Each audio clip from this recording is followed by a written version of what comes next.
আজকের এই দিনে আমরা যারা 2009 সালের 25 এবং 26 ফেব্রুয়ারি কথিত বিডিআর বিদ্রোহের নামে যে সমস্ত সেনা অফিসারকে পরিকল্পিতভাবে হত্যা করা হয়েছে তাদের আত্মার মাগফিরাত কামনা করি। স্বজনহারা পরিবারের প্রতি আমরা সমবেদনা জানাই, সরকারকে ধন্যবাদ জানাই যে তারা দেশের স্বাধীনতা সার্বভৌমত্ব রক্ষায় সেনাবাহিনী যে অতন্দ্র ভূমিকা পালন করে আসছিল এবং পরিকল্পিতভাবে দেশের স্বাধীনতা সার্বভৌমত্বকে ক্ষুণ্ণ করার জন্য সেই সেনাবাহিনীকে পঙ্গু করার জন্য যে একটি পরিকল্পিত হত্যাযজ্ঞ চালানো হয়েছিল সেটির বিচার বিগত সরকার তো করেই নেই, সেনা সদস্যদের প্রতি ন্যূনতম সম্মানও দেখায় নাই। সেখানে ছাত্র জনতার গণ অভ্যুত্থান পরবর্তী অন্তর্বর্তীকালীন সরকার অন্তত 25 ফেব্রুয়ারিকে জাতীয় শহীদ সেনা দিবস হিসেবে ঘোষণা করেছে। এজন্য আমরা অন্তর্বর্তীকালীন সরকারকে ধন্যবাদ জানাই। একই সাথে আমরা মনে করি যে বাংলাদেশের ভবিষ্যতের জন্য স্বাধীনতা সার্বভৌমত্বের প্রশ্নে এই পিলখানা হত্যাকাণ্ডের একটি সুষ্ঠু নিরপেক্ষ ও বিশ্বাসযোগ্য তদন্ত হওয়া দরকার এবং এর পেছনে যেসব কুশীলবরা জড়িত সেটা জাতির সামনে উন্মোচন করা দরকার। আমরা মনে করি এই ঘটনা শুধু দেশের অভ্যন্তরীণভাবেই ঘটেছে এবং অভ্যন্তরীণ শক্তি জড়িত সেটা নয়, এর সাথে বহিঃশক্তি জড়িত। তার দৃশ্যায়ন এবং বিভিন্ন ঘটনা আমরা 2009 সাল পরবর্তী সময় দেখেছি।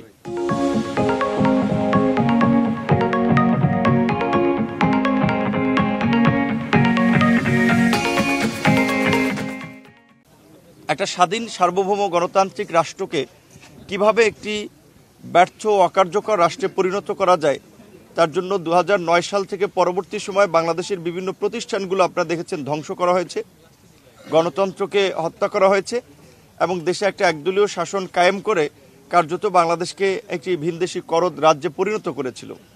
তো এটা বোঝাই যাচ্ছে যে এটা 2009 সাল থেকে যে ঘটনাগুলো চলে আসছিল তার সাথে একটা নেক্সাস। সেই জায়গা থেকে আমরা দেখেছি যে সাবেক স্বরাষ্ট্র প্রতিমন্ত্রী ছিলেন, আপনারা দেখেছেন জনাব তানজিম আহমেদ সোহেল তাজ, তিনি গতকালকে সোশ্যাল মিডিয়াতে তার ভেরিফাইড ফেসবুক পেজে স্ট্যাটাস দিয়ে তিনি বলেছিলেন যে এই ঘটনায় তিনি পূর্ণ সহায়তা করতে চান।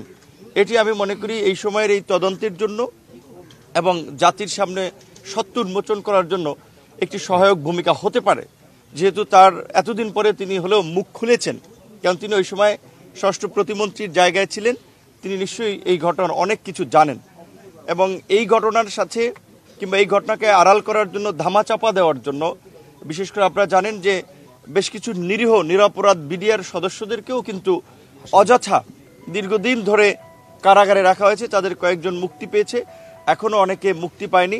এই ঘটনার যেমন আমরা বিচার চাই, একটা সুষ্ঠু নিরপেক্ষ বিশ্বাসযোগ্য তদন্ত চাই, একই সাথে এই ঘটনা যেন উদরপিণ্ডি বুদর ঘাড়ে চাপিয়ে মানে ধামাচাপা দেওয়ার চেষ্টা না করা হয়, সেজন্য আমরা নিরীহ নিরপরাধ বিডিআর সদস্যদেরও আমরা মুক্তি দাবি করছি এবং এই ঘটনা যেন ভবিষ্যতে না ঘটতে পারে সেরকম একটি দৃষ্টান্তমূলক ব্যবস্থা এই ঘটনা যারা জড়িত তাদের বিরুদ্ধে নিতে হবে।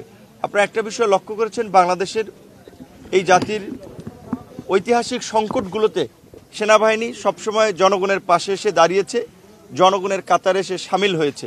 1971 থেকে শুরু করে 75 কিংবা 90 কিংবা সর্বশেষ 2004, আপনারা যদি বাংলাদেশের ঐতিহাসিক পরিবর্তনের প্রেক্ষাপটগুলো লক্ষ্য করেন, প্রতিটি প্রেক্ষাপটেই দেখবেন যে সেনাবাহিনীর একটা সাহসী ভূমিকা এবং জনগণের সাথে ছিল। তো আমরা দেখতে পাচ্ছি এখন কিছু কিছু মহল সামরিক বাহিনীকে এই গণ অভ্যুত্থানের অংশীজনদের মুখোমুখি দাঁড় করানো কিংবা সামরিক বাহিনীকে নিয়েও নানান ধরনের একটা প্রোপাগান্ডা ছড়াচ্ছে, বিভ্রান্তি ছড়াচ্ছে, এটি আমাদের দেশের জন্য মঙ্গল হবে না। আমরা সেটির বিষয়ে দেশবাসীকে সতর্ক করছি এবং একই সাথে সেনাবাহিনীর এই 2024-এও যে জনগণের প্রতি তাদের যে সংহতি এবং জনগণের কাতারে এসে যে তাদের দাঁড়ানো, এই সেনাবাহিনী সাহসী সেনাবাহিনীকে আমরা অবশ্যই ধন্যবাদ জানাই।